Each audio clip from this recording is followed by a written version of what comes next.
కాంచన పద్ధతిగా ఉండే అమ్మాయి. ఎంత పై చదువులు చదువుకున్నప్పటికీ మన సాంప్రదాయాల్ని, సంస్కృతిని గౌరవిస్తుంది. పెద్దవాళ్లంటే గౌరవం, ఇంకా తనకి తోచిన సాయాన్ని అందరికీ చేస్తుంది. అలాగే కాంచనకి భగవంతుడి మీద అమితమైన నమ్మకం. ఆ భగవంతుడి ఆశీస్సులుంటే ఎవ్వరి జీవితమైనా సాఫీగా సాగుతుందని, ఎవ్వరైనా కష్టాల్లో ఉన్నప్పుడు ఆ భగవంతుణ్ణి నమ్ముకోవాలని అందరితో చెప్పేది. కాని కాంచన స్వభావానికి పూర్తి వ్యతిరేకంగా ఉంటుంది ఆమె అత్త కాంతమ్మ. కాంతం, కాంతం, ఏవోయ్ కాంతమ్మా, ఇందక్కడి నుండి పిలుస్తున్నా వినిపించట్లేదా? నేను బయటికెళ్ళాలి, నాకు తొందరగా భోజనం వడ్డించు. హబబబబ్బా, ఏవిటండి మీ గోలా? అయినా మీకెన్నిసార్లు చెప్పాను నన్ను కాంతం కాంతమ్మ అని పిలవద్దని? ఇప్పుడు నా పేరు క్రాంతి. ఇకపై నన్నెప్పుడు పిలిచినా క్రాంతి అనే పిలవండి. అయ్యో, ఎంత పని జరిగిపోయింది, నాకెంత అవమానం జరిగింది. అయినా మీ అమ్మా నాన్న నన్నెందుకు పిలవలేదు? ఏంటండి మీరసలు దేని గురించి మాట్లాడుతున్నారు? దేనికి మా అమ్మా నాన్న మిమ్మల్ని పిలవలేదంటున్నారు? నాకసలేం అర్థం కావట్లేదు. అంటే నీకు పేరు మార్చి బారసాల చేసి కాంతమ్మని కాస్త క్రాంతిని చేశారు కదా, ఆ తంతుకి నన్ను పిలవలేదెందుకా అని గట్టిగా నిలదీయాలి కదా మరి. ఆపండి మీ కుళ్ళు జోకులు. అయినా కాంతమ్మ ఏంటి కాంతమ్మ? నా పేరసలు మోడ్రన్గా లేదు. అందుకే నాకు నేనే క్రాంతి అని మార్చేసుకున్నాను. ఇకపై నన్నందరూ అలాగే పిలవాలి. నీకీ మధ్యన ఈ మోడ్రన్ గా ఉండే పైత్యం చాలా ఎక్కువైందిలే. అయినా ఇప్పుడు నీతో వాదించే తీరిక ఓపిక నాకు లేదు. నాకు భోజనం వడ్డిస్తే నేను తొందరగా బయటికెళ్ళాలి. ఇదిగో కాంచనా, నేను బ్యూటీ పార్లర్కెళ్ళాలి. మీ మావయ్య గారికి భోజనం వడ్డించు. అలాగే అత్తయ్యా. ఈ వయసులో బ్యూటీ పార్లర్కేంటి కాంతం? హబ్బా, నీకేం తెలీదు. ఈ మధ్యన ఎండల వల్ల నా ఫేస్ చాలా ట్యాన్ అయిపోయింది. వెంటనే నా ఫేస్ మీద ఉన్న ట్యాన్ అంతా రిమూవ్ చేయించుకోవాలి. అప్పుడే నా మొహం అందంగా కనిపిస్తుంది.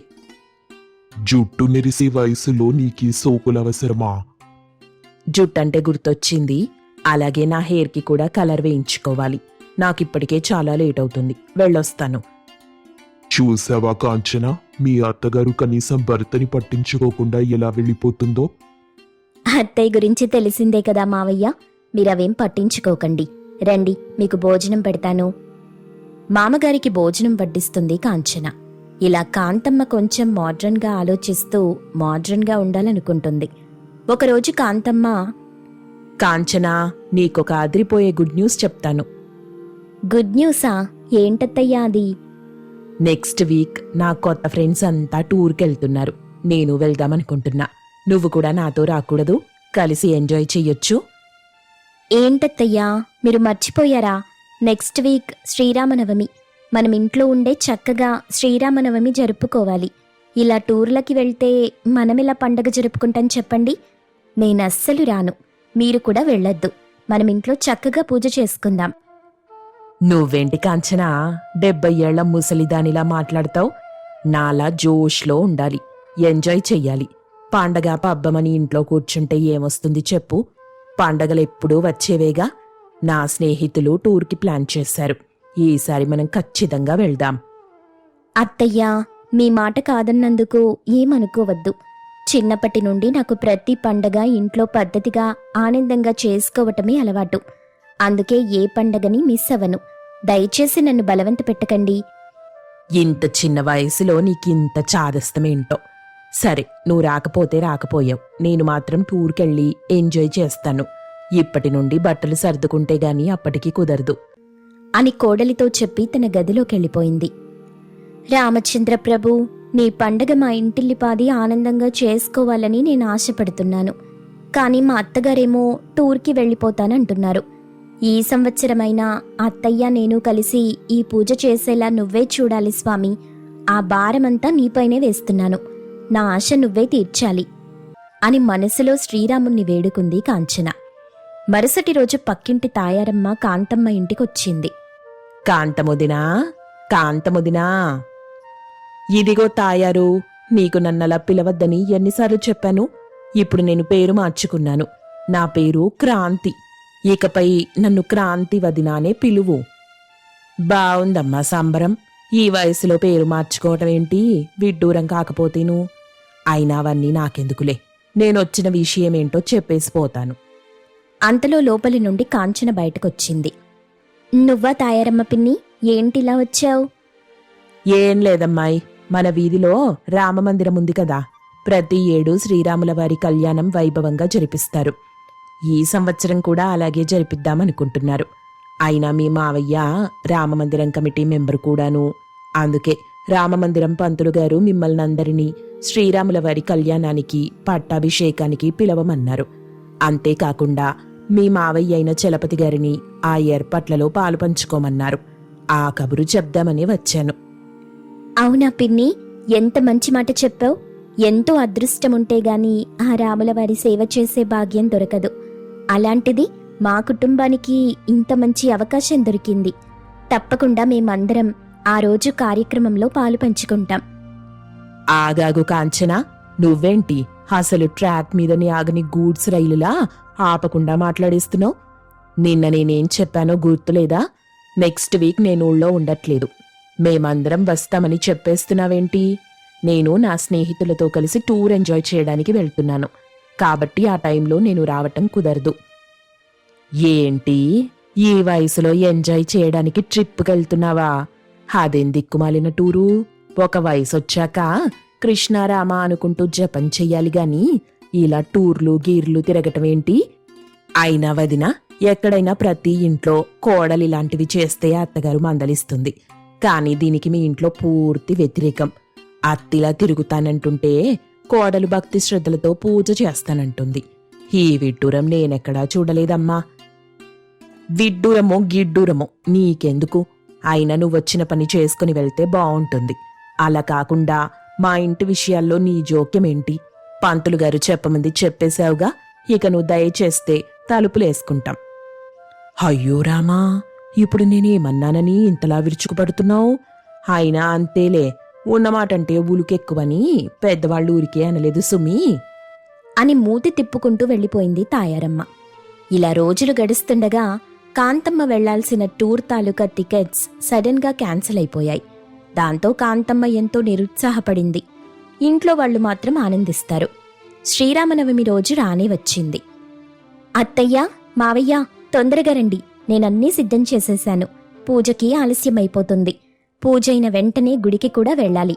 అక్కడ ఏర్పాట్లు కూడా చూసుకోవాలి కదా, తొందరగా రండి. వస్తున్నానమ్మా, ఇదిగో మీ అత్తగారి తీరిగ్గా తయారవుతుంది. ఏవండి, మీరింకా రాలేదేంటి? తొందరగా రండి నేనొచ్చేస్తున్నాను కాంచనా, నువ్వు పూజ మొదలెట్టు అని అందరూ ఇంట్లో ఎంతో భక్తి శ్రద్ధలతో పూజ చేస్తారు. పూజ చాలా బాగా జరిగింది కదా కాంతం. మన కోడలు పూజ చాలా బాగా చేసింది. ఏంటి కాంతం, అంత దిగులుగా ఉన్నావు? ఈసారి కాకపోతే ఇంకెప్పుడైనా టూర్కి వెళ్దూలే, దానికోసం ఇంత దిగులుగా కూర్చోవాలా? మీకేం తెలుసు నా బాధ?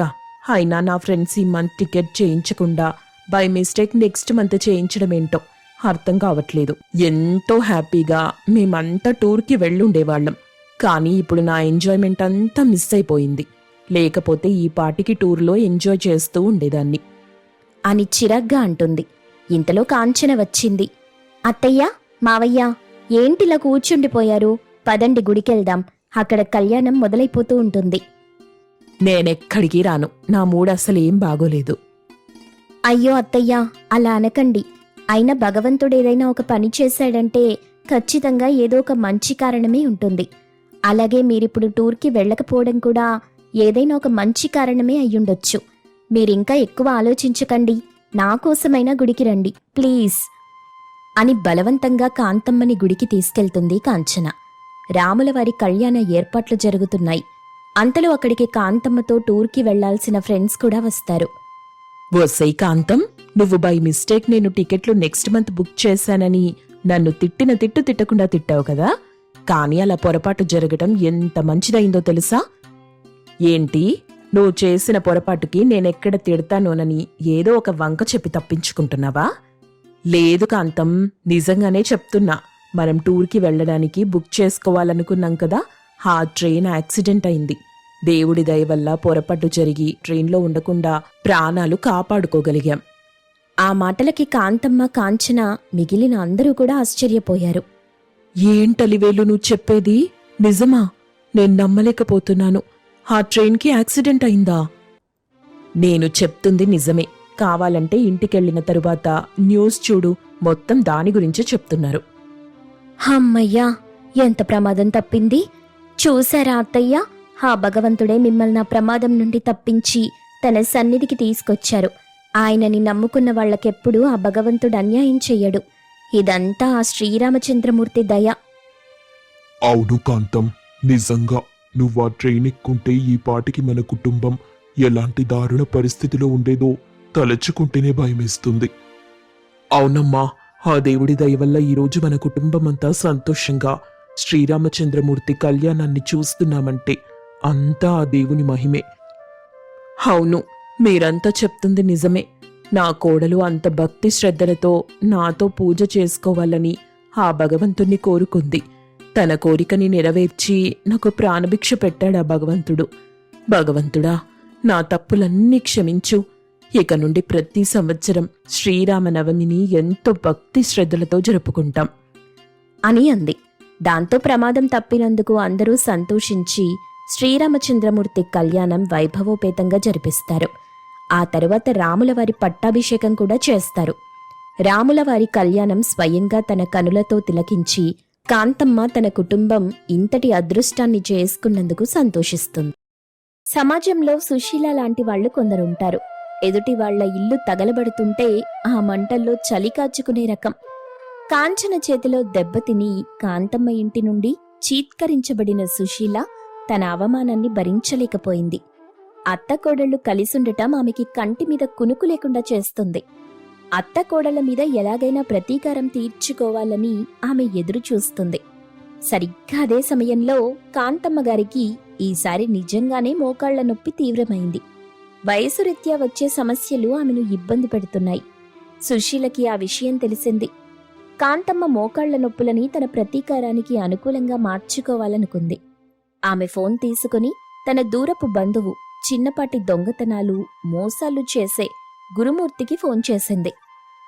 హలో గురుమూర్తి, హా కాంతానికిప్పుడు మోకాళ్ల నొప్పి నిజంగానే ఉందంట.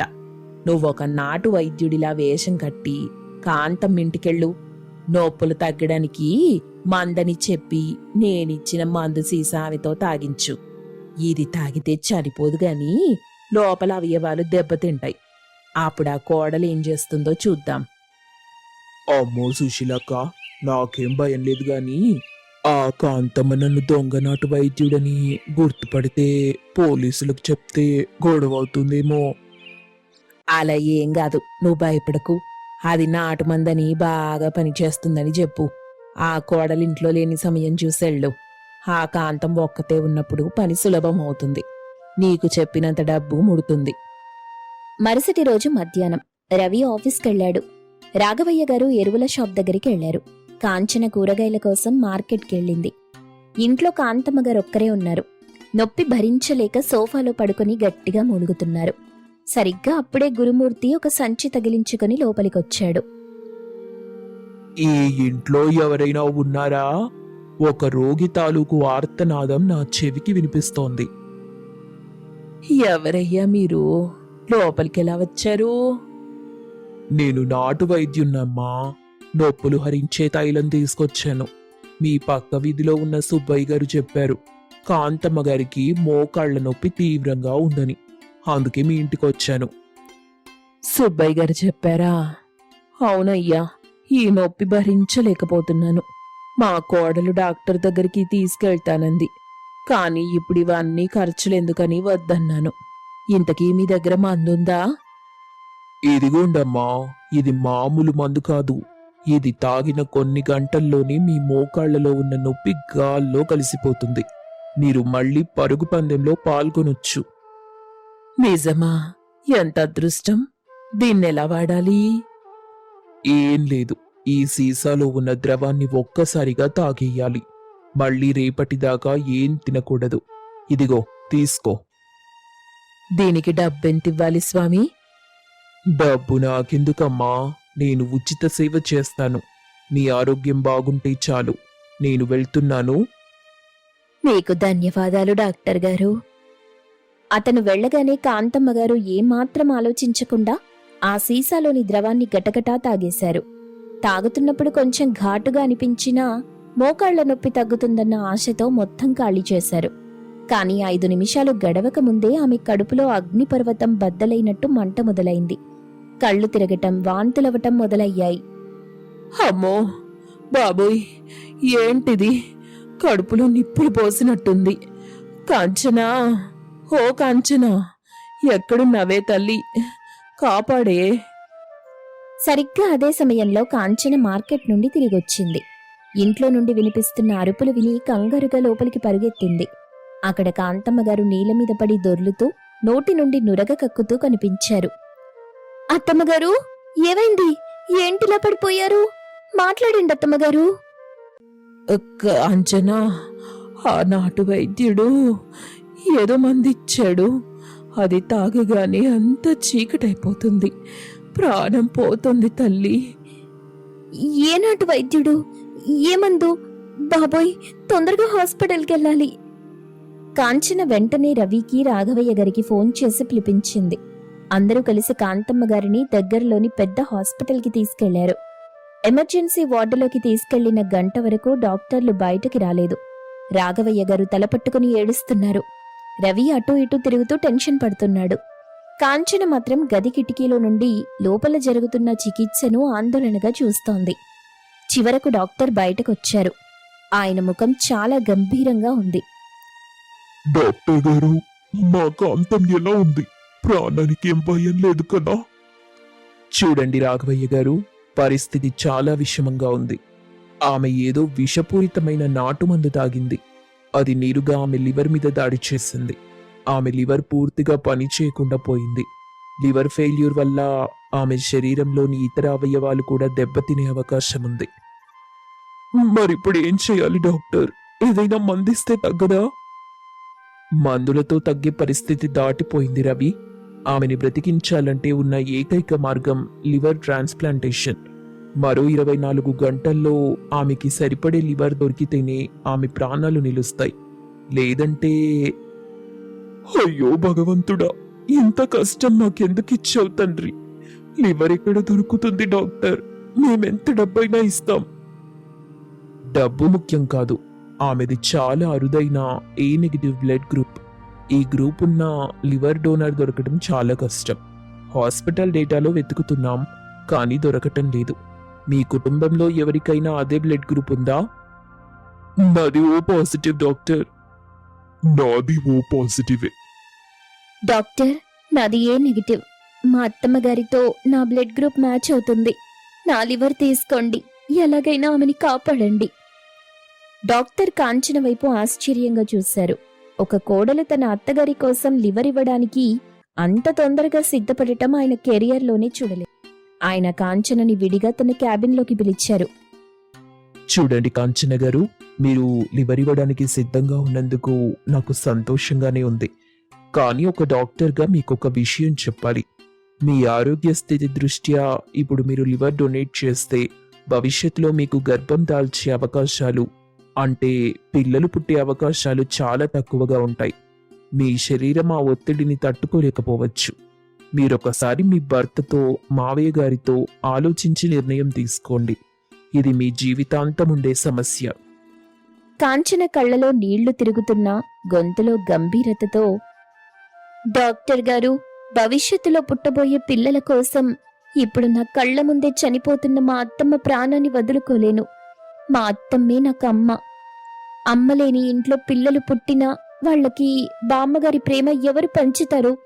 మా ఇల్లు కలకలలాడాలంటే మా అత్తమ్మ ఉండాలి. నా ప్రాణం పోయినా పర్లేదు, ఆమె ప్రాణం నిలవాలి. దయచేసి ఆపరేషన్కి ఏర్పాట్లు చెయ్యండి. బయట రవికి విషయం తెలిసింది. అతను కాంచన దగ్గరికొచ్చి ఆమె చేతులు పట్టుకుని ఏడ్చేశాడు. కాంచన, ఏంటి పిచ్చి నిర్ణయం? నీకు పిల్లలు పుట్టకపోతే నేనెలా తట్టుకోగలను? మన వంశం ఏమైపోవాలి? రవి, వంశం అంటే కేవలం పుట్టబోయే పిల్లలు కాదు, మనల్ని కనిపెంచిన తల్లిదండ్రులు కూడా.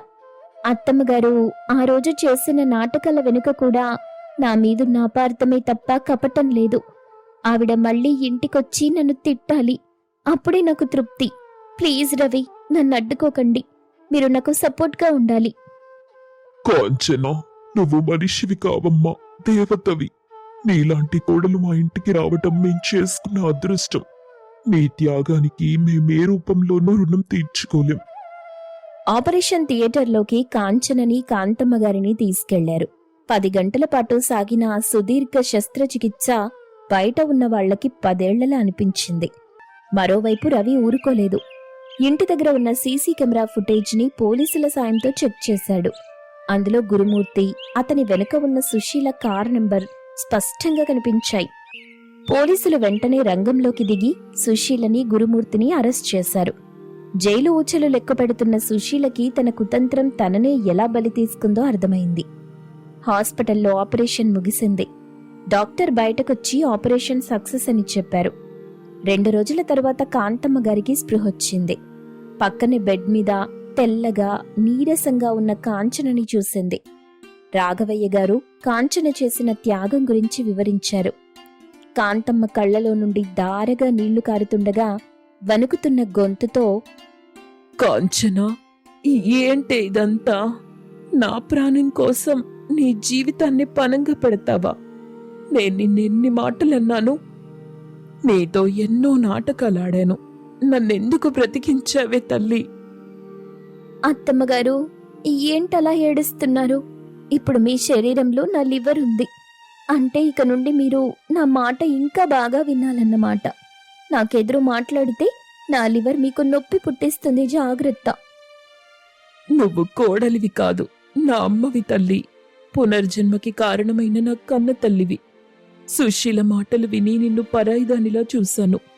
కాని నువ్వు మాత్రం నన్ను కన్న తల్లిలా చూసుకున్నావు. ఈ కాంతమ్మ ఇక నుండి నీ మాటే వింటుంది. నువ్వేది చెప్తే అదే వేదం. కాంతం, ఇప్పటికైనా అర్థమైందా అత్తకి తగ్గ కోడలంటే ఏంటో? బుద్ధిలో, తెలివితేటల్లోనే కాదు, ప్రేమలో, త్యాగంలో కూడా నీకు తగ్గ కోడలే దొరికింది. కాంచనా, నువ్వు గ్రేట్. నీ వల్ల మా అమ్మ మాకు దక్కింది. నీకు పిల్లలు పుట్టినా పుట్టకపోయినా నువ్వు నా జీవితాన్నే కాదు, ఈ కుటుంబాన్ని కాపాడిన దేవతవి. అవసరమైతే మనం ఒక బాబుని దత్తత తీసుకుందాం.